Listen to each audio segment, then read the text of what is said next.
a prayer to breathe in the truth of who you are and let it free. I have a question for you this morning. Do you know what today is? Sunday? December 1st. December 1st? First day of Advent. Oh!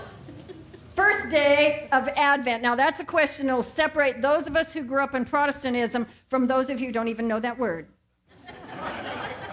For if you grew up in a traditional Christian church in the Protestant field of denomination, you may have celebrated this period of approach to Christmas known as the Advent season. It's the 4 Sundays before Christmas Day, and the tradition is that you have a wreath that is horizontal, like a tabletop wreath, and there are 4 candles, 3 purple and 1 rose-colored on the wreath, and then a white candle in the center. I think we have, thank you, Diane. I didn't know you were ahead of me. Okay, now I lost my punchline, dang. So this wreath helps be part of the ritual in a church or a family setting as you're approaching Christmas. So when I was a little child growing up in my Presbyterian church, sometimes I got to be the lucky child who lit one of the candles on a Sunday while the whole congregation was singing some grand and marvelous Christmas carol hymn. Now, my parents sent me off to that Presbyterian church, and they stayed home for Sunday morning. But I love church, and so if I wanted the traditions of the season, which I just loved all of it, I reveled in singing in the children's choir and the robes and the whole thing. And if I wanted that to come home, then I had to create spiritual traditions at home, which I did as a child. For a long time, I pushed my dad to get out the tree and put the lights on it, and I'd carefully strung every strand of tinsel. Remember how fun it was to hang that real tinsel, not that flimsy stuff, and all the ornaments, and then I'd stand over here and I'd look and I'd adjust and I'd stand over here. Been doing Christmas for a long time. Now, for some reason, I don't bother with it much anymore, but I do like my Advent wreath because I can go to Costco, get my candles out, get a nice wreath, and it's just very simple, and then I have that evergreen smell in my home. And since I grew up in the Pacific Northwest, I like my evergreen smell. But now it does look like that photo that slipped up a little too quickly.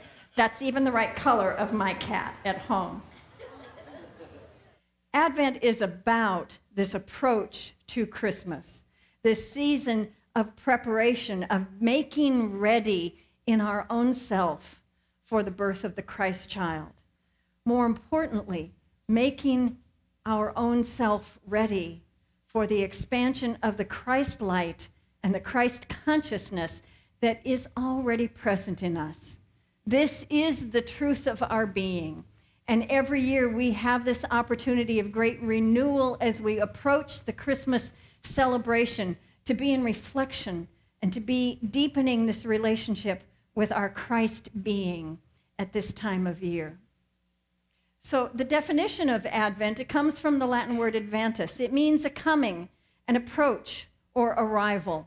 The word, because I grew up in this tradition of celebration and Advent having that meaning, for me it's just, like start the parade. It's a word that says to me, something big is coming. And in the movement of this holiday season, we can choose to be celebrating the holidays, or we can choose to be preparing for the holy day. Now, I'm an advocate of both. I'm a girl who likes everything. Give me all of it. And I want to be in the delight of the season and all of its trappings, and its commercialism is fine with me. I spent Thanksgiving Day with friends plotting and planning over all the ads and what was our friend's schedule on Friday going to be and where was he going to go and what was on his list. And I wisely said, well, as long as you're going to that store, would you pick me up one of those while you're there? Because I chose to stay home and out of that somewhat crazy experience. And he dove right in head first because he loves all of that festivity. So we get to choose our experience in these next 4 weeks.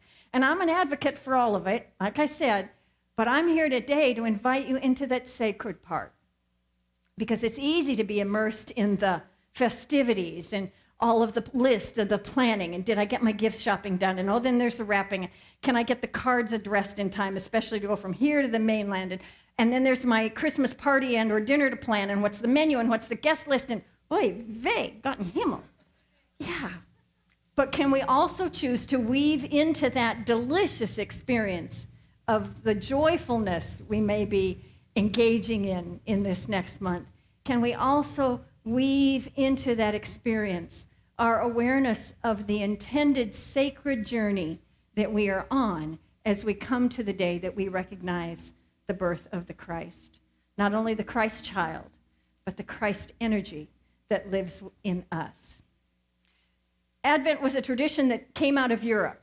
And so that's a northern hemisphere climate. And so this time of year, even in the Pacific Northwest where I lived, everything about people and nature was kind of turning inward into the experience of the much shorter days. When I was growing up and living in Washington or Wyoming, it would be, even California, it would be very common to go to work in the dark and to come home in the dark every day in the wintertime. And so there would be many days where when I worked inside that I'd never even see, except looking out a window, the daylight for months at a time. It's no wonder some people suffer from seasonal affective disorder. When the light is removed, we in our contemporary culture try and fight that natural rhythm, and it can put some of us cattywampus in our biorhythms. And what happens in nature is all of nature is in attune with this seasonal change and turning inward. The trees are pulling all of their energy down into the roots for protection and for sustenance from that stored energy to hold them until the springtime comes and they experience renewal and rebirth. The light is diminished and we are in a season of darkness. And so many traditions take this time of year to turn inward in our heart, in our mind, in our spirit, to reflect, to be quiet, to be in the stillness.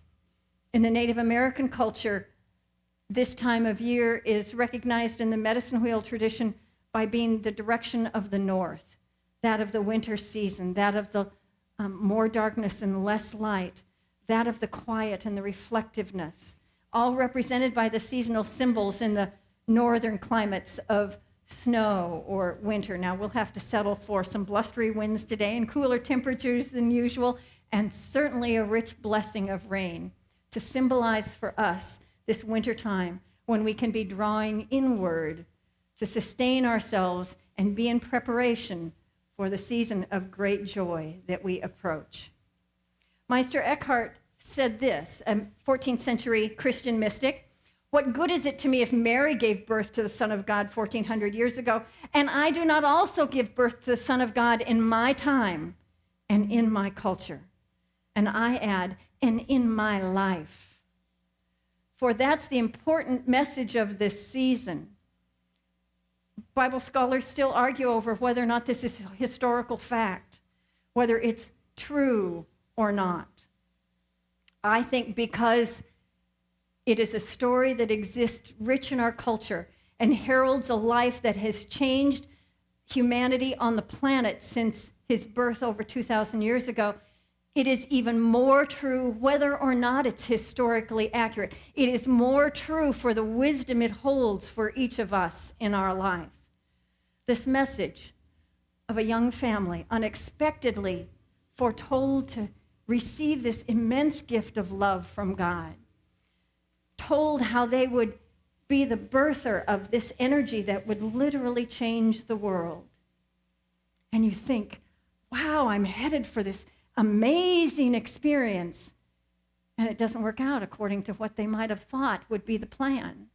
Much like in our own life, we think, I'm headed somewhere grand, I'm ready for this. And what we find is something different than we expected.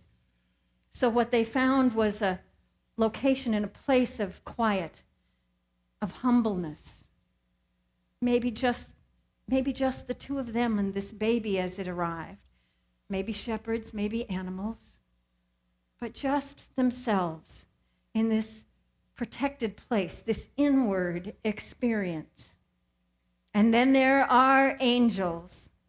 Angels that herald the bright truth of this experience, that speak our own divine thoughts. The messengers of the wisdom and light and love of God are present in this experience, telling us that when we choose the quiet and the stillness and the humbleness, we open ourselves to the divinity within us, to hear that voice of God resonating in us. So I ask you, are you ready for that experience? Are you ready to open yourself to more love in your life and less fear? Are you ready to open yourself to the experience of joy and less frustration? Are you ready for the light instead of the dark? That's what we're preparing for in this Advent season. And you ask, and how do I do that? In the midst of winter, whatever the winter experience is, in the midst of the darkness, how do I prepare for the arrival of the light? You know I have invitations for you. The rest of that quote is, we are all meant to be mothers of God, to give birth to this sweet energy of light and love. My first invitation is, be intentional in these coming weeks. If you choose to be in the midst of holiday festivities and preparations, enjoy it completely, but be intentional. And if you are indeed following this call of your inner being to seek quiet and solitude, be intentional. You'll be surprised when I recommend meditation as an intentional process, right? Yeah, yes. Does a week go by that we don't refer to that as a great and deep and powerful spiritual tool? As Sky likes to remind us, read a little, meditate more, and think about God all the time. An especially useful invitation in this Advent, this preparation for the birth that is coming. If you can meditate and keep to your usual schedule of practice, 20 minutes, half an hour, whatever is your norm, or can start that process in this period of time, hallelujah. Now, the truth for me is, the busier I get, sometimes I remember what I need to do is meditate more, not less, and then there are days when it just gets away from me. But I always have a tool to be intentional in my life. If I am not finding meditation, or if it's just a hectic and busy day and I need an interlude, a moment to reconnect with that presence of God within me, I really appreciate a technique of breathing in and out through my heart. Simple. And it immediately, in just a couple of minutes, will refocus and represence me into my awareness of my true self and my alignment to the God of my being. So when you breathe, just imagine that you're drawing the breath in through your heart space, and the exhalation leaves also from your heart. In through your heart and exhale through your heart. And let your breathing follow an easy rhythm, and do that for a couple of minutes, and you will be connected and aligned and focused in the truth of you and God together in this moment. It's a simple practice, but approaching our hectic season of the year, our busy lives, our choice to have it all by being intentional keeps us in that place of alignment that we choose. My next invitation is to be fully present in this experience. Like my friend who made a Thanksgiving Day celebration of looking at the shopping ads and making his list, and all of us searching and looking for things on the internet with him and kibitzing and saying, oh yeah, get me one of those too. It was an intentional process to wade into the experience of Black Friday, and he did so with ease. He had the best day, and he had, I think, even more fun being his elf self when he delivered the gifts to those of us who had been present and said, yeah, I'll take one of those. If you're going, here's my money and get me one too. He was just present to the process. For each of us, if we're wrapping a Christmas gift for someone, we can feel the crinkle of that paper as we put it around the package. We can have the sticky of the tape on our fingertips as we make that paper pretty around the package. We can bless this one that this gift is going to, and just sort of shower our love over this item and bless them with that energy. If you're addressing Christmas cards, hold each person in your heart as you write their name and their address, and maybe extend that blessing to their family and loved ones. We can be very present to all the processes that we choose of this frenzied season, and most especially, we can be present to our own self, to be aware and mindful of who we are and what choice we are making in this moment.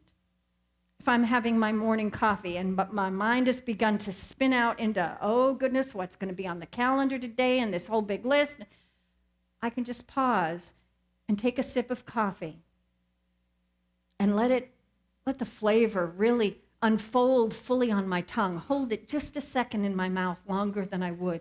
So I'm really appreciating the taste of it. And then swallow and feel it moving through your body, to be present to the aroma of it and all the sensation that a good cup of tea or coffee or orange juice or whatever. If I'm in the midst of the mall and feeling oversensitized by all that stimulation, I can begin to simply focus on my footsteps and the roll of my foot from heel to toe as I'm walking. There's a energy movement in the practice of Tai Chi that when you put your weight on one leg as you walk, you are feeling the energy fill that part of your body, and you're recognizing the empty from the leg that no longer is bearing the weight. And as you shift, the energy now fills the leg where the weight is placed and empties from the leg that isn't bearing the weight. And each leg, as it carries the weight, you can feel that energy shift and movement. And it just brings you into this moment right here, right now, with absolute clarity. You can also be present to this light in you, calling for its birth, calling for its expansion, calling for its experience in the world as you, through you, to be this gift of the Christ energy on the planet at this time, so that you are also changing not only your own life, but the lives of all those you touch. So be present to the experience coming this month. And my final invitation is to be grateful. For gratitude centers us firmly in the experience of our own life and draws to us all that we would desire. I've done gratitude practices off and on throughout my lifetime. Most of the time, they show up and I say, oh, well, I think I'll start a gratitude practice when I'm in some kind of trouble. Most recently was about a decade ago. I used a gratitude process to center myself as I moved through grief after the death of my husband. It was healing and immensely helpful. Shifted my energy, shifted my life at a time when I really needed that centering action. It's so simple and so powerful. I'd let it go because life's been pretty good.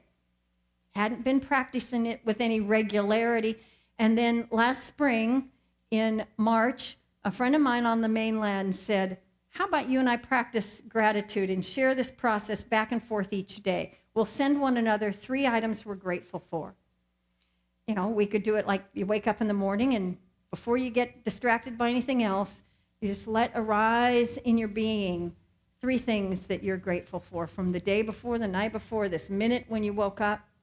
What arises in you to be consciously grateful, to feel the blessing, to be aware of the blessings that are moving in your life. We have done this every day, almost without fail, and we let one another off the hook when those days happen that we miss our exercise, but the day isn't complete for me if I haven't written my list. And so if I didn't actually send it, sometimes I hold it and he gets a double list the next day.